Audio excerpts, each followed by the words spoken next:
Now, the choice of principal officers of Nigeria's 10th National Assembly is threatening to tear the country's ruling party, the All Progressive Congress, apart.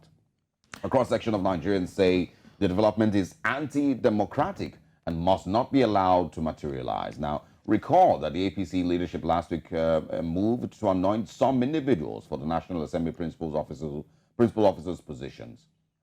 In the endorsement, the party settled for Senator Godswill Akpabio as President of the Senate and Senator Barau Jubrin as Deputy Senate President. The party also named Tajuddin Abbas from Kaduna State as Speaker of the House and Benjamin Kalu from Abia State as Deputy Speaker.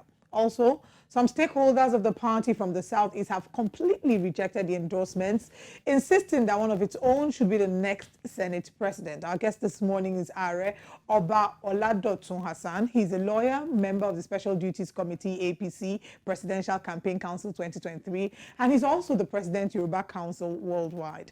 Thank you so much for joining us this morning. Well, it's a pleasure to hear your program. Good morning. Good morning. So I think we'll begin the conversation talking about, the big elephant in the room, which of course is the conversation about zoning.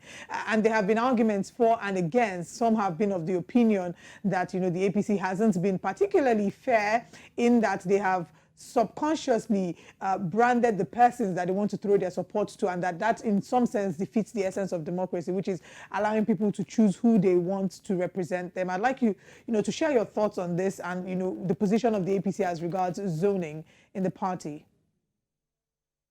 Well, good morning. Well, in view of we look at the Nigeria aspect, there is nothing bad with political parties' internal management of affairs. Vis-a-vis regulating how aspirants get tickets, ensuring that the candidate follow the party's constitution and manifestos, and the party's ideology. These are internal affairs of every political party, and each political parties have their internal their constitution that guide its modus operandi. In view of the current situation, this is not the first time we are faced with this scenario. It's all about power interest, power feast. And in view of the situation, the major pointer is the fact that the way and manner the 2023 election in whole has been managed by the APC. And in view of the current situation of the National Assembly, we need to understand that it wasn't us that the fact that the party zoned the presidency to the south and all presidential aspirants zoned their interest to the south. No, even when the party was contemplating of zoning to the south, at the eve of the party's primary, candidates from all other regions contested. Even it took some northern governors to wrestle the party's anointed candidate, which is Ahmed Lawan, which is even totally different from the party's, the entire people's opinion that power must shift to the south. So we cannot in whole say what the party stands should be a pointer. But what we've always been looking at is the fact that the way this is going, there is a need for the party to have a truce, to have a more internal resolution, not the grandstanding that, oh, this is what we want. They need to appeal, they need to lock, they need to see reasons why some people are agitated. Oh, we also deserving of the Senate president. Yes, the North are deserving, the South are deserving. This is a separate arm of government. But for balancing, for political balancing, the party can look at, oh, okay, if eventually the Southwest now with the position of the presidency, the Northeast with the vice president, let us share all other political offices to have an equal balance. Well, that is reasonable.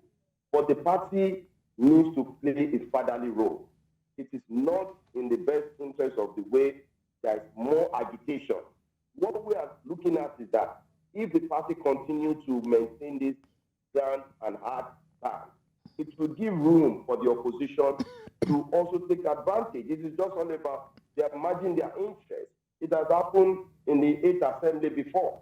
So what we are trying to guide in the seventh assembly, what we are guiding against is the fact that let the party have an open field in terms of giving room for how this whole situation will be properly managed. If some people are insisting on their interest, you have to look at their interest. If it is all about consensus and nobody is having a dissenting opinion, it's a different ballgame.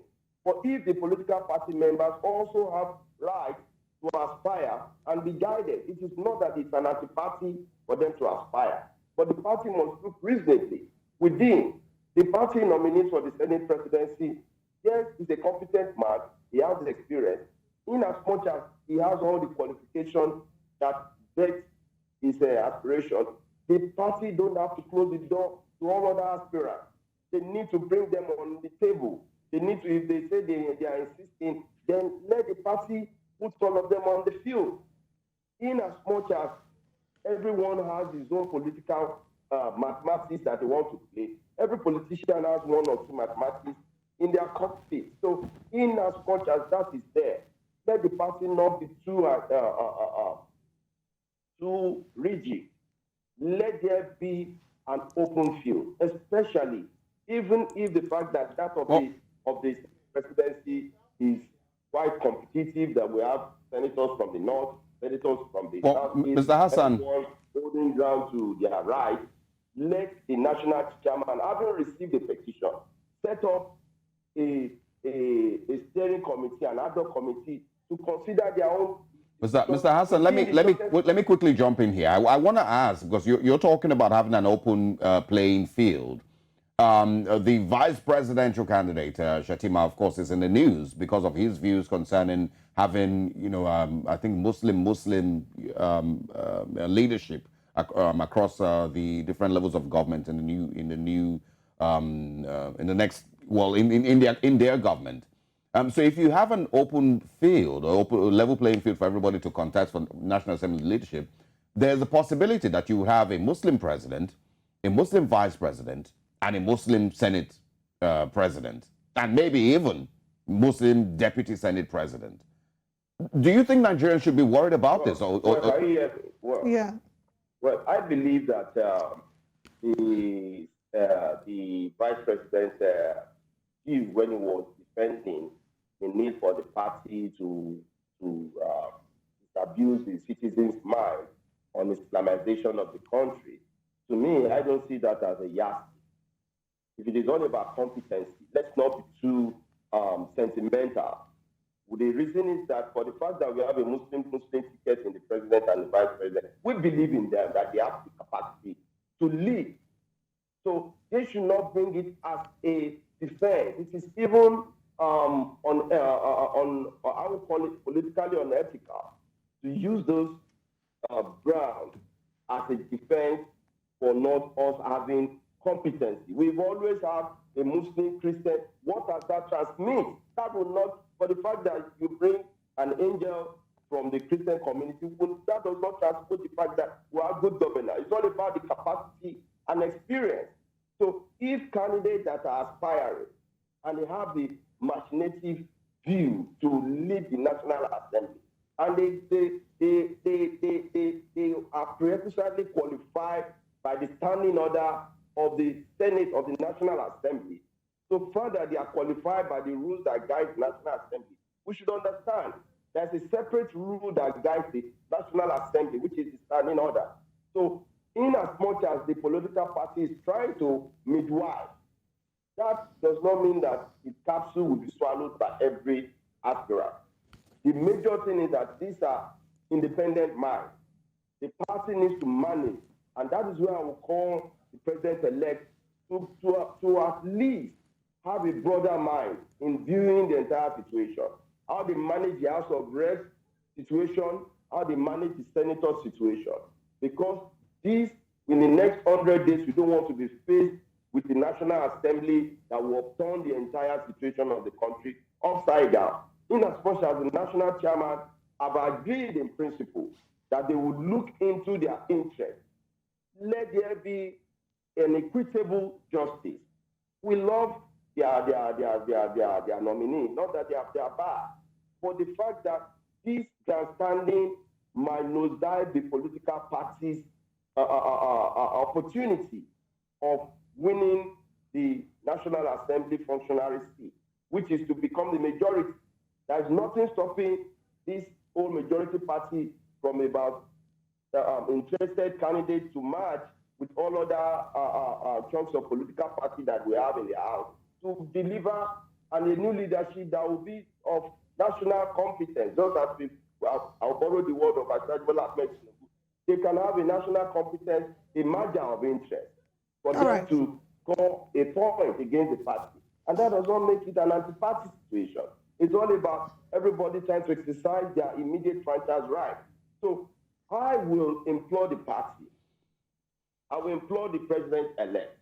Let the president-elect is the father of the nation. Let him leave the podium for the National Assembly to go and manage themselves. All right, now let's talk about what the APC's chances are as we look at the 10th Assembly being set up. Now, what we did see was that, of course, they are worried and there have been concerns expressed by the leadership of the All Progressives Congress that what happened with the 8th Assembly, where it sort of outfoxed the opposition, where the opposition sort of, was the one in charge, against the ruling party. Do you maybe see that the sort of crisis, you might not refer to it as crisis, but on the outside, it does look like some internal disagreements, let's refer to it as disagreements within the All Progressives Congress. Does this in any way weaken the chances of the All Progressives Congress in clinching the leadership of the National Assembly? Well, to me, the scenarios are different, the characters are different. And the way, if you look at what happened during the Saraki era, it was more or less like a backyard robbery overnight that took place like a diversionary mode of operation, which is unethical. We cannot count that as a democratic process that should be in our history book.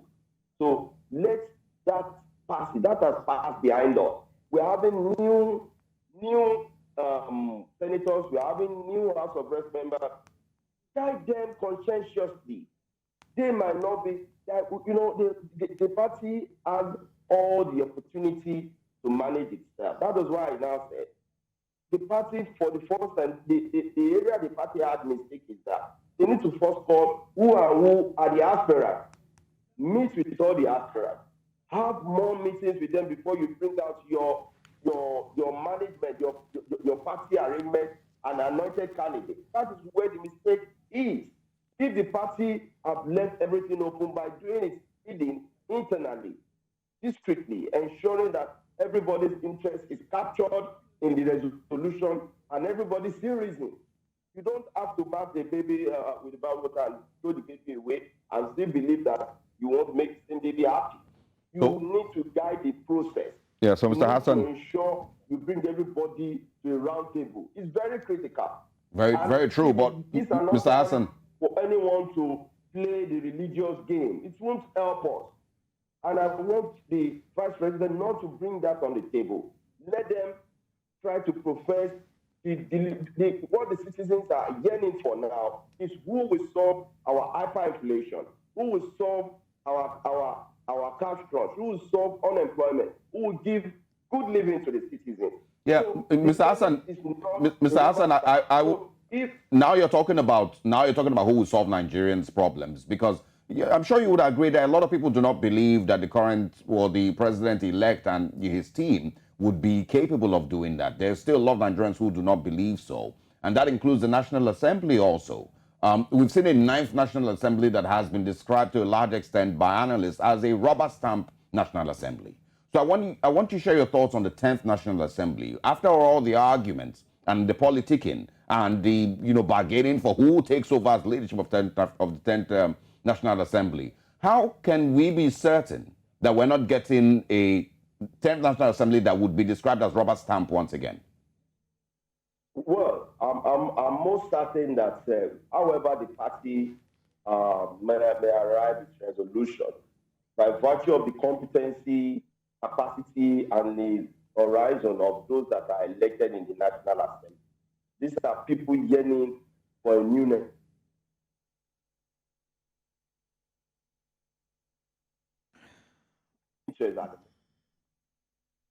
All right. Know where they should pinch it.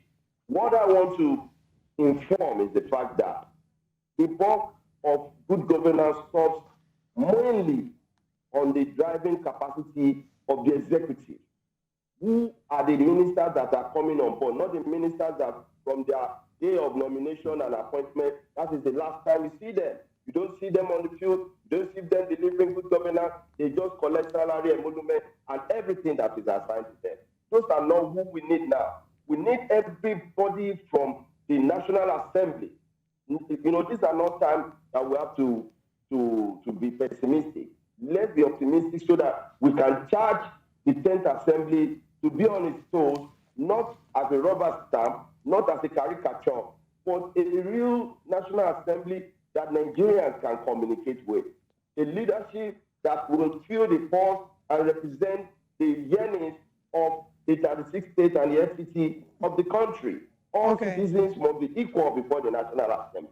All right. Oba Oladotun Hassan.